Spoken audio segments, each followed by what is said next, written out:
Are you ready for abortion and breast cancer? Yes. Yeah. Never heard this either. Yeah. But listen, this is Breast Cancer Awareness Month, and my mom died from breast cancer. I watched my mom deteriorate because of breast cancer. Now, she never had abortions, but like it's personal to me. And you see some of these groups, for example, Susan G. Komen, pro-abortion. Really? Susan G. Komen gives to Planned Parenthood, Alex. So like what I'm about to get into is going to blow your freaking mind, because we have groups soliciting your, my, and American dollars to race for the cure, right? Find the cure to breast cancer when they're freaking giving money and donating money to abortion groups. And because of the abortions that they perform, breast cancer has exploded in America. So they're actually funding the problem that they're then soliciting your dollars to solve for.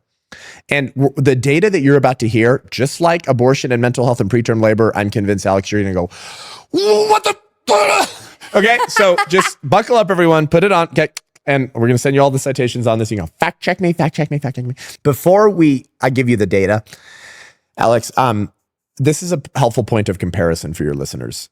2003, the Women's Health Initiative was a study that looked at the increased risk of cancer due to postmenopausal hormone replacement. There was a national panic in this country after that study came out. All they found was that the increased risk of postmenopausal hormone therapy, hormone replacement, resulted in an increase of 8 per 10,000 cases per year.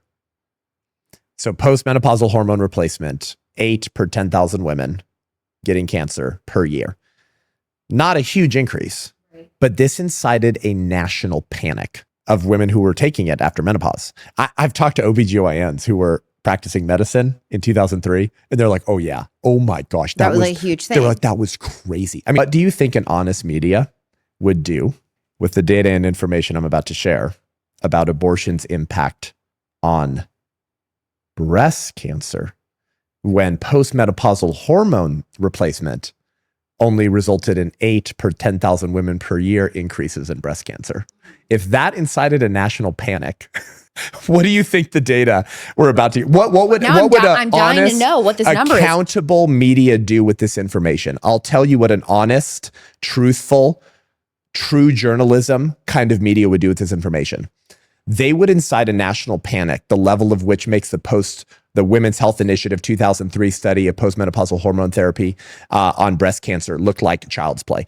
If we had an honest media that listened to this, fact-checked the information, and decided to cover it, I'm convinced, Alex, we would have pro-abortion feminists outside of abortion centers picketing them, not because they care about the unborn, but because they felt like they were lied to, and now they're freaked out that they're going to get breast cancer because they had 3 abortions while in college. So what are the numbers? And they've been hiding this from women forever, okay? So between 1957 and 2018, there were 76 studies internationally in peer-reviewed journals that looked at the relationship between abortion and breast cancer.